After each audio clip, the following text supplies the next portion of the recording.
नमस्कार, मैं हूँ रोमा और आप देख रहे हैं न्यूज नशा। दोस्तों, आज हम बात करेंगे राजस्थान की राजनीति और उसमें हो रहे दिलचस्प मोड़ों की। राजस्थान के मुख्यमंत्री भजनलाल शर्मा का अलवर दौरा, जहां उनकी संभावित मुलाकात आरएसएस प्रमुख मोहन भागवत से होने वाली है, राज्य की राजनीति में नए सवाल खड़े कर रही है। कहा जा रहा है कि मुख्यमंत्री एक रिमोट कंट्रोल मुख्यमंत्री है, जिनका संचालन दिल्ली से होता है और राज्य के स्तर पर फैसलों में उनकी भूमिका सीमित है। वहीं मोहन भागवत की बीजेपी पर पकड़ को फिर से मजबूत करने की कोशिश करने की चर्चा की जा रही है। इसी पर और बातचीत करने के लिए आज हमारे साथ मौजूद है राव जी। सर नमस्कार, स्वागत है आपका।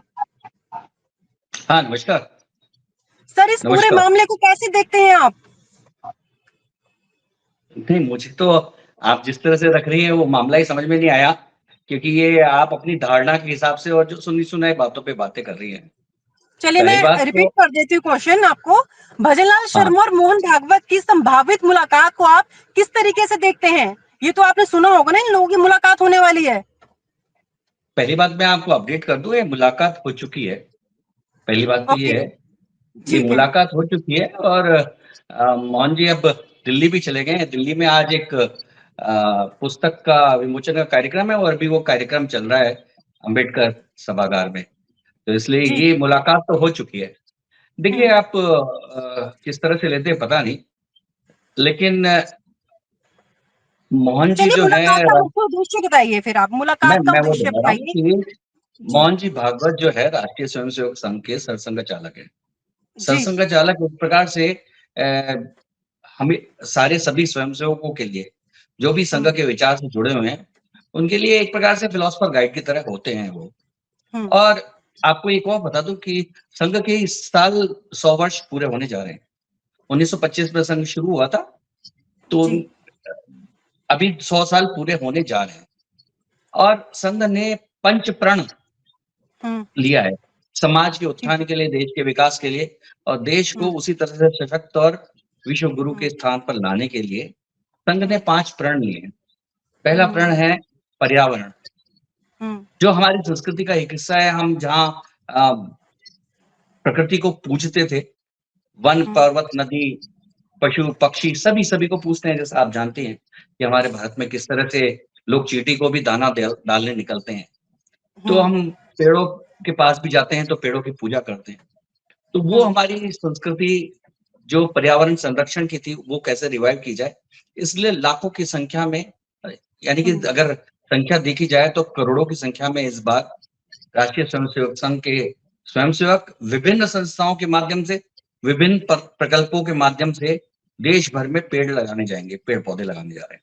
ये केवल भारत के लिए ही नहीं, दुनिया के लिए जो कार्बन फुटप्रिंट है उसको कम करने के लिए बड़ा योगदान देगी। और हम सब जानते हैं कि किस तरह से पर्यावरण है। दूसरी हमारी पंचनिष्ठा ये है कि समरसता।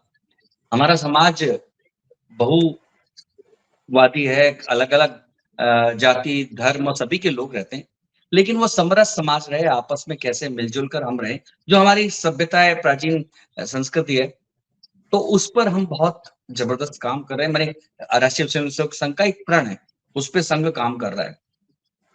तीसरा है स्वदेशी। स्वदेशी का मतलब ये है कि हमारा स्वाभिमान हो, हम स्व को समझें। हमारे जो केवल इतना सा नहीं कि कपड़े पहने, हम वस्तुएं स्वदेशी लाएं, ये भी है कि हम विचार से भी हम स्वदेशी बने। जैसे हम भारत से बाहर जाएं, अमेरिका जाएं, और अमेरिका में हमें काफी लोग पत्रकार मिले, तब ये नहीं कहें कि सिखों को यहाँ जीने का अधिकार नहीं है, सिख पगड़ी नहीं पहन सकता, हम ऐसा नहीं कहें। हम देश की जो मजबूती है, देश में जो एकता है, देश में जो आपस में सद्भाव है, उस पर हम बात करें, क्योंकि वही बात जो है हमारे देश को, क्योंकि देखिए ग्लास भरा होता है, ग्लास खाली होता है, हमारा दृष्टिकोण होता है। और एक देशभक्त के लिए, राष्ट्रभक्त के लिए, या देश को जो आगे ले जाना चाहता है उसके लिए, वो अपने देश की प्रशंसा बाहर जाके करता है, जिससे दुनिया से उसको मजबूती मिले। और हम निश्चित तौर पे हमारे यहाँ जो समस्या है उसको हम मिल बैठ के निपटाते ही हैं। वो समरस समाज की एक बात है। ऐसे ही कुटुंब प्रबोधन हमारे लिए सबसे बड़ा जो चैलेंजिंग विषय है। जिस तरह से परिवार टूट रहे हैं, परिवार बिखर रहे हैं और परिवार बिखरने के कारण तमाम तरह की समस्याएं आ रही है, बेरोजगारी से लेके आर्थिक समस्या से लेके और हमारे हम्म, आपस में एक दूसरे को संबंधों को लेके सब तरह की समस्याएं आ रही हैं। तो संघ ने बहुत ही बड़ी मात्रा में कुटुंब प्रबोधन के कार्यक्रम चलाए हैं, जाके हम बताते हैं कि सहजीवन कैसे है, आपस में साथ रहना कैसे है, कैसे हम्म, हम अपने लोभ और लालच को त्याग कर एक दूसरे के स्वार्थ को छोड़कर कैसे हम्म, साथ रह सकते हैं। तो इस तरह के तो जहां भी जाते हैं मोहन जी या संघ के अधिकारी, हम्म, उनसे जब भी कोई स्वयंसेवक मिलने जाता है तो इन पंच प्रणों में क्या काम हुआ है इसी की चर्चा करते हैं कि आपस हम्म, में शेयर करते हैं कि किस तरह के अनुभव हुए, क्या हुए, हम्म, क्या करना चाहिए, सरकार में रहते हुए क्या करना चाहिए, सरकार के बाहर क्या हम्म, करना चाहिए, एक आम आदमी की तरह क्या करना चाहिए या सरकारी अधिकारी की तरह क्या करना चाहिए, ये सारे हम्म, विषय तय होते हैं। तो कुल मिलाकर जो मुख्यमंत्री की जो बैठक होती है या मुख्यमंत्री की बैठक तो इसलिए चर्चित हो जाती है क्योंकि वो मुख्यमंत्री हैं तो अखबार में आ जाते हैं, लेकिन उनसे सैकड़ों स्वयंसेवक भी मिले हैं इंडिविजुअली। उनकी चर्चा क्योंकि अखबार करता नहीं है, क्योंकि उससे अखबार तो बिकता नहीं है ना, अखबार तो मुख्यमंत्री के मूवमेंट से बिकेगा। तो सभी स्वयंसेवकों को जो बात कहते हैं वही मुख्यमंत्री को कहते हैं। मुख्यमंत्री की इसलिए चर्चा होती है, एक तो अखबार में छप जाती है, दूसरा निश्चित तौर पे मुख्यमंत्री थोड़े से बिजी होते हैं तो उनको लेकर व्यवस्थाएं भी ऐसी होती हैं। तो कुल मिलाकर इतना सा है, इसको अन्यथा कहीं से कुछ बुला के ये किया वो किया ऐसे किया वैसे किया, जो हम स्टोरीज बनाते हैं, जो हम जर्नलिस्ट, उस स्टोरी में कोई दम नहीं है। जी। ठीक है। तो सर, जैसा कि अभी आपने मुझे ये बताया था उस दिन कि आपने मतलब किसी और पत्रकार से मेरी बात हुई थी, वसुंधरा राजे इस समय काफी एक्टिव हो गई हैं, तो उनके बारे में आप क्या कहना चाहेंगे?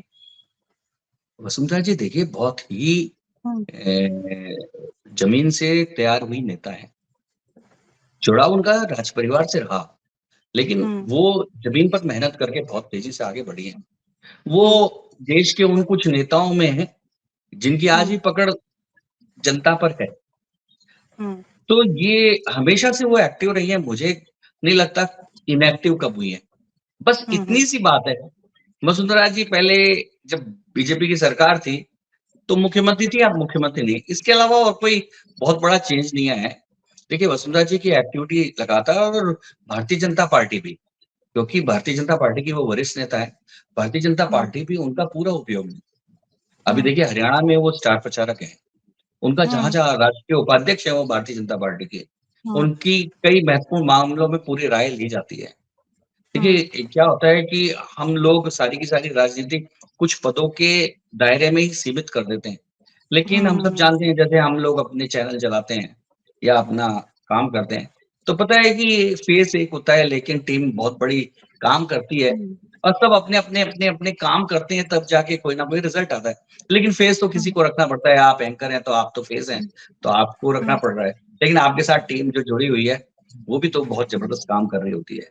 तो हम्म, ऐसा ही है देखिए, पूरी की पूरी टीम, और वसुंधरा जी बहुत ही सीनियर लीडर है और हम्म, बहुत ही प्रभावशाली नेता है। पार्टी उन्हें लगातार जो उनके अनुभवों का लाभ लेती है, और इसलिए उनकी निष्क्रियता की बात ही नहीं है। अभी बहुत हम्म, सक्रिय हो गई हैं, ये कहने का मतलब है वो पहले निष्क्रिय थी, पर मेरा कहना हम्म, है कि वो कभी निष्क्रिय थी ही नहीं। वो इस उम्र हम्म, में भी, अभी वो 70 के क्रॉस करने जा रही है, लेकिन हम्म, इसके बावजूद उनकी सक्रियता, वो हम्म, किसी भी 45-50 साल के युवा की तरह है। ये हम्म, भारतीय जनता पार्टी के लिए खुशी की बात है कि उनके साथ इतने एक्सपीरियंस नेता एक्टिव हैं। हम्म। सर, जैसे मैंने प्रोग्राम की शुरुआत में काफ़ी चीज़ें बोली थी आपसे, तो आपने बोला कि ये चीज़ें मैं समझ नहीं पाया। तो मैं फिर से एक बार उस पे फिर से चर्चा करनी चाहूँगी। जो अपने जो सीएम है, मुख्यमंत्री है, उन्हें एज़ अ डमी कहा जा रहा है, चारों ओर से हमें सुनने में ये आ रहा है। उस पर क्या कहेंगे आप? आपकी राय क्या है इस पर? आप ये बताएँ मुझे। आप भी अपना देखिए व्यू रखें इस पर। देखिए डमी का मतलब क्या होता है मैं आपको बताता हूँ। हुँ, कल दिल्ली में एक मुख्यमंत्री बनी, जी। मार्लिन आतिशी। हुँ, मार्लिन आतिशी ने उनसे कुछ माला लेके गए, उन्होंने कहा, "नहीं, नहीं, नहीं, मेरे को माला मत पहनाइए, मैं तो खड़ा हूँ, हुँ, मुझे नहीं पहनाइए, ये उधर हुँ, पहनाइए।" मैं तो हुँ, बैठा दी गई हूँ, मुख्यमंत्री तो वही हैं। हुँ, देखिए, हमारे मुख्यमंत्री कार्यक्रम भी करते हैं, भाषण भी देते हैं, माला भी पहनते हैं, और अभी जो बहुत बड़ा राजस्थान में निवेश का सम्मेलन होने जा रहा है, जो ग्लोबल मीट होने जा रही है, उसके लिए वो विदेश भी जाके आए हैं, दुनिया भर के लोगों से संपर्क कर रहे हैं। राजस्थान में भी तमाम जगहों पे जाके अपनी बात रख रहे हैं, दूसरा निर्णय भी ले रहे हैं। सरकारी अधिकारियों की लगातार मीटिंग भी ले रहे हैं, निर्णय भी कर रहे हैं। पेपर लीक जैसे मामले में उन्हीं की कठोरता के कारण इतनी तेजी से आगे बढ़ा और इतने लोग पकड़े गए हैं। साथ ही जो साइबर क्राइम का एक जो गढ़ था मेवात, उस साइबर क्राइम के उस गढ़ को ध्वस्त करने में गृह मंत्रालय क्योंकि उनके पास है, तो उसमें उनका बड़ा हाथ है। उन्होंने जिस तरह से सख्ती से निपटे और उसमें आज पूरी तरह से वो जो साइबर क्राइम की जो एक राजधानी बन गया था मेवात, आज वो खत्म होने के कगार पे है। तो देखिए ये कह देना बड़ा आसान है, क्योंकि हम दूर से बैठ के कुछ भी कह सकते हैं कि फलाना रिमोट है, फलाना रिमोट है। देखिए हमारे यहाँ सारा मैनुअल है, कोई रिमोट नहीं है, सब व्यक्तिगत, सब क्योंकि संघ के परंपरा से जो तैयार हुए हैं, उनका व्यक्तित्व निर्माण ऐसा हुआ है कि वो उनके बाहर से बैटरी नहीं लगानी पड़ती, वो अपने आप ही एनर्जी अपनी प्रोड्यूस करते रहते हैं। सोलर एनर्जी वाले हैं, बैटरी वाले नहीं है हम सब, तो इसलिए हमें किसी रिमोट की जरूरत नहीं पड़ती। किसी को भी बिना रिमोट के काम करते हैं। और लेकिन आपको रिमोट इसलिए लगता है क्योंकि हम एक रस होके, एक दृष्टि से, एक लक्ष्य के साथ चलने वाले लोग हैं। आपको लगेगा कि ये कदम कैसे मिल रहे हैं, जब आरएसएस का पथ संचलन होता है, रूट मार्च होता है, तो उसमें सबके कदम जैसे मिलते हैं, तो हमारे भी सबके कदम भी मिलते हैं और विचार भी मिलते हैं, दिशा भी मिलती है, दशा भी मिलती है। इसलिए आपको लगता है कि कहीं रिमोट है, लेकिन ये रिमोट नहीं है, ये सेल्फ चार्टर है। हमें नहीं लगता, ये दर्शकों का कहना है और जो खबरें आ रही हैं उसके बिहाफ पे मैंने क्वेश्चन किया आपसे। नहीं, मैंने आपके माध्यम से जो जिनको लगता है उनको कह रहा हूँ, आपको लगने की बात नहीं कह रहा हूँ, जिनको लगता है उनको कह रहा हूँ कि उनको ये समझना चाहिए कि हमारे देश की सबसे बड़ी दिक्कत ये है कि हम लोग एक में होकर, एक लक्ष्य के साथ अगर संगठित होकर अगर आगे बढ़ते हैं, तो हमारे जो लक्ष्य हैं वो जल्दी पूरे होते हैं। और बहुत जरूरत भी है। 70-75 साल में हमने जो गंवाया वो यही है, आपस में लड़ते रहे, अलग-अलग दिशाओं में खींचते रहे। जो मेंढकों का होता है ना, मेंढकों को सबको एक बाल्टी में डाल दिया जाता है और फिर एक भी मेंढक बाहर नहीं निकल पाता। क्यों? इसलिए कि दूसरा उसकी टांग खींच रहा होता है।